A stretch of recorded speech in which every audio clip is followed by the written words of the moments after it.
What is going on, guys? Your boy Joey Shake 72 coming to you guys with a video right now. So I want to go over Jalen Hurts. I just want to go over, did the Eagles put enough weapons around Jalen Hurts to succeed in 2021? And my answer is yes. I think they have done a very, very good job. Obviously, we didn't know the future was planned out this way. We didn't know that Jalen Hurts was going to be our next quarterback, or at least giving him a shot to be the quarterback even before 2020. We would never see this by a mile, that another quarterback was going to start for this team, and thinking Carson Wentz was going to be the franchise QB. But unfortunately, things happened for a reason.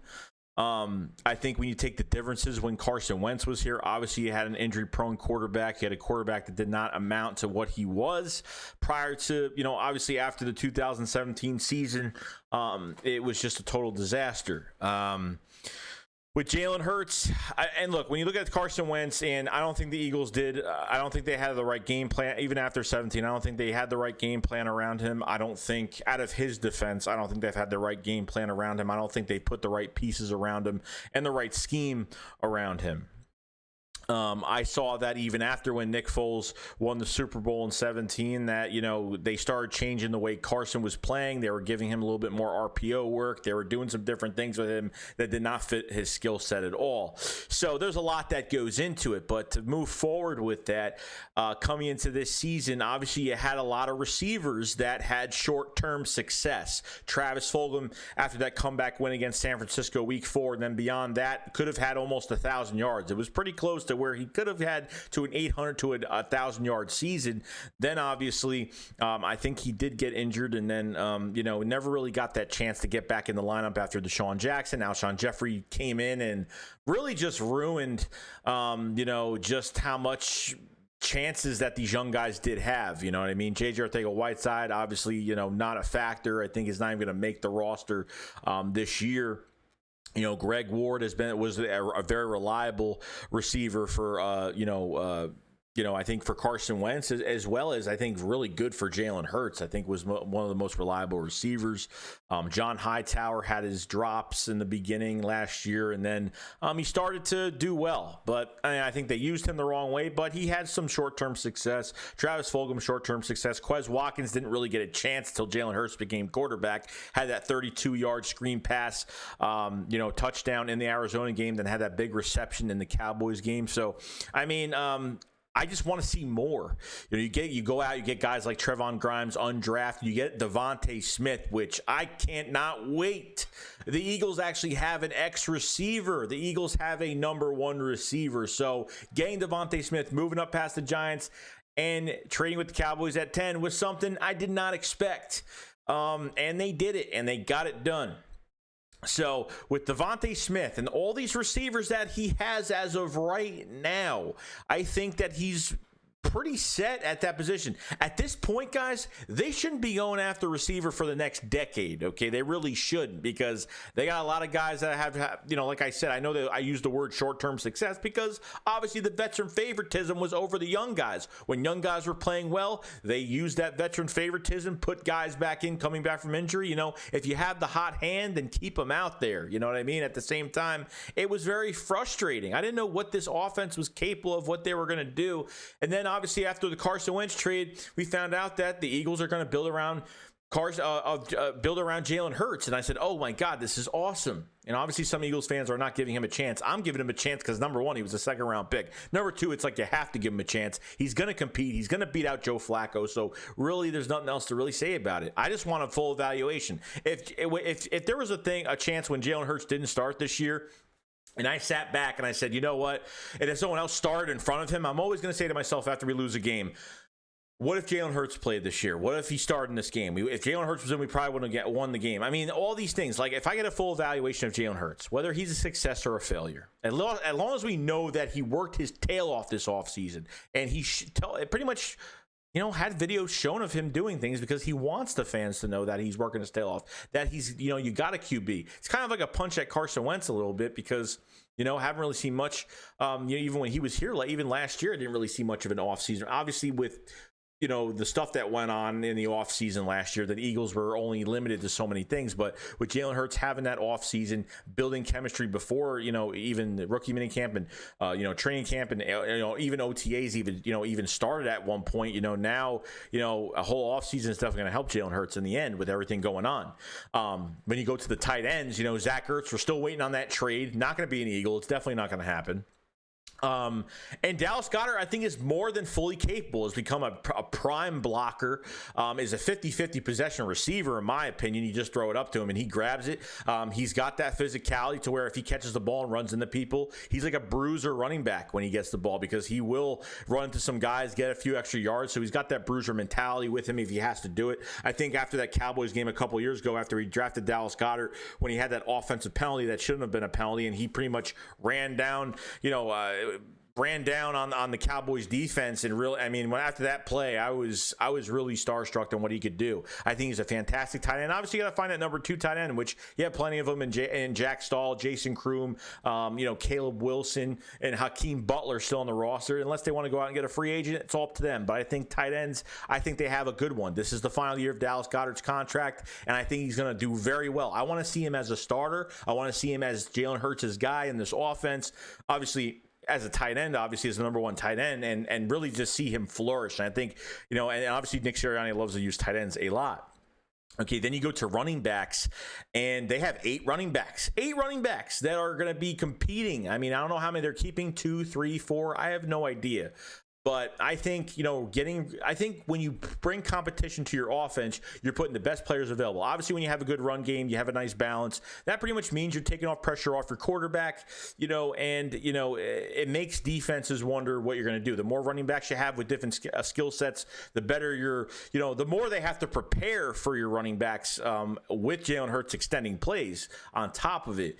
So I love this running back I love this running back room right now. I think you have a lot of competition there. I think your starting running backs are going to be Miles Sanders, Kenneth Gainwell, and Kerryon Johnson. That's just me, though. I think Boston Scott and Jordan Howard could potentially lose their job, and I think you can have a bruiser and elusive guy in Kenneth Gainwell. That's a huge upgrade to Boston Scott, because I think he could do the extra things that Boston Scott can't, which is great. And then obviously, Miles Sanders is going to be the lead back, and hopefully, is an Eagle for the rest of his career, and hopefully Jalen Hurts too. You never know.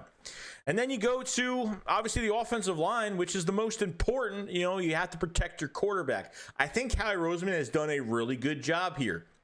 Obviously, Jason Kelce, 1 more year.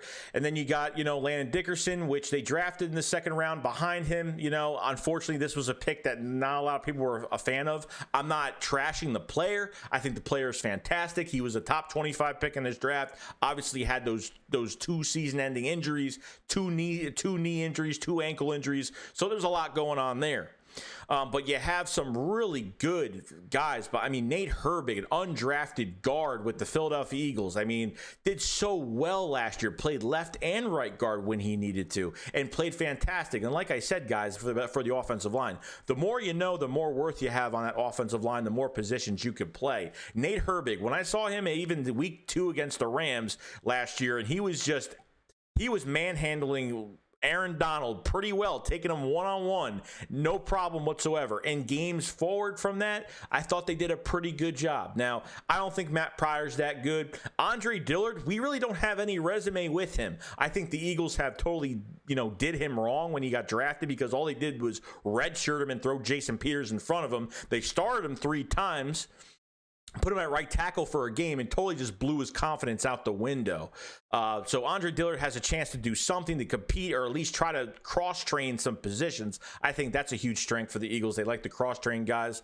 And then you got Jordan Mailata, a 7th-round pick for the Eagles a couple years back, a rugby player from Australia, turned to a left tackle, 6'8", 350 pounds, okay?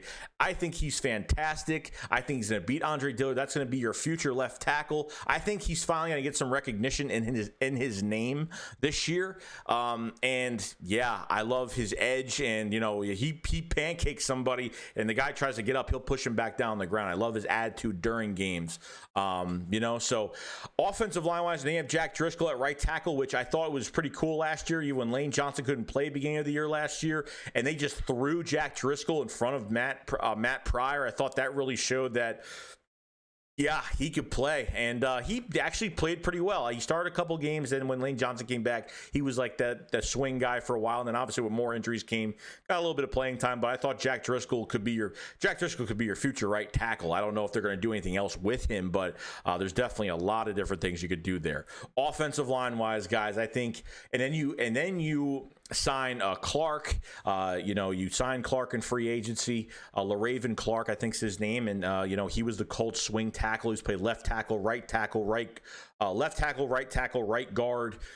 Solid guy, and obviously he dealt with an Achilles injury last year, so I don't know. Are they going to see if this guy could start at left tackle with Jordan Mailata? That's yet to see. I mean, we'll see what happens with that, but it should be pretty exciting. I think these little depth signings, especially with the LaRaven Clark signing at offensive line, it definitely added some depth, and I think they are pretty set in the trenches, guys. I mean, they have some good depth with Nate Herbig, Jack Driscoll, LaRaven Clark, Andre Dillard. I mean, you got some promising guys there that could, and you know what, the great thing about, and when you take all these positions, when you take, receivers, and you take running backs, you take offensive line, there are guys, you're not just taking guys that never played in an actual NFL game.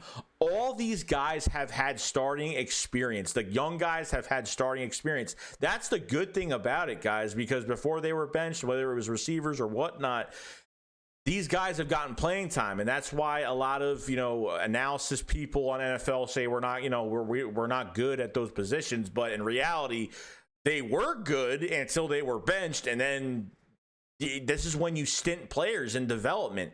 Development is what it's all about, and that's why you have this new coaching staff with Nick Sirianni and the rest of his coaching staff. So I'm pretty happy about it. So when you ask me, do I think that Howie Roseman has done pretty good by Jalen Hurts, has given him weapons, and Nick Sirianni definitely has a collaborative effort with Howie Roseman. There's no doubt about it. Obviously, with the Land Dickerson pick is a huge thing for, obviously it's more of a future thing for next year, but you never know, guys. If he's healthy and he's good to go, and you got to let him cross-train, let him play guard, let's see if you want to use him this year, or if you just want him to sit, it is what it is.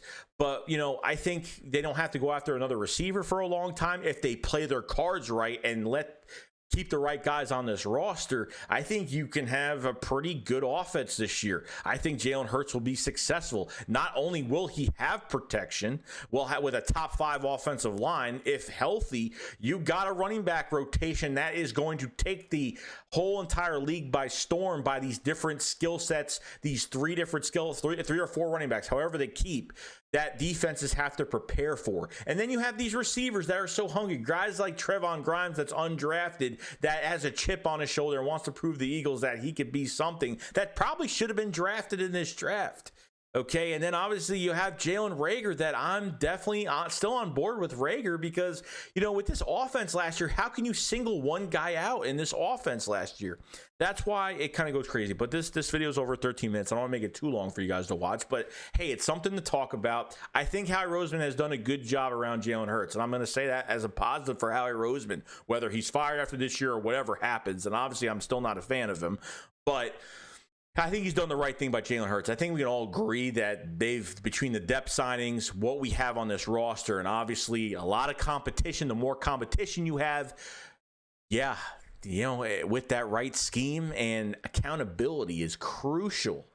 And that's number one on Nick Sirianni. Fundamentals. That's what we always hear. So let me know what you guys think about. Have the Eagles put the right things around Jalen Hurts? Have they built around him the right way? Let me know in the comment section below. I will see you guys later. Shake's going up, follow slide. Peace out, guys. Peace.